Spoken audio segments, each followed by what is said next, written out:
ఉన్నాడు. ముఖ్యంగా టీచర్స్ చెప్పడమే సరిపోదు, పేరెంట్స్ కూడా మన పిల్లల యొక్క భవిష్యత్తు మన చేతుల్లో ఉండాలా.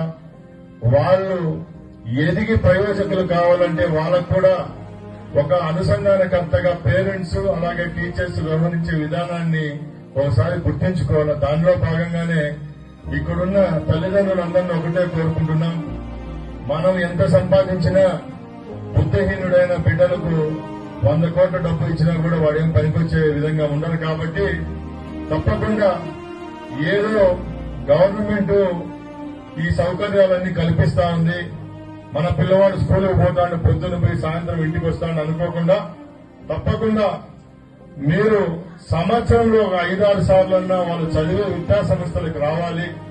అక్కడికి వచ్చి వాళ్ళ క్లాస్ టీచర్తోనూ హెడ్ మాస్టర్తోనూ హెడ్ మిస్సెస్ తోనూ మాట్లాడితే మన పిల్లోడు ఎలాగున్నాడు,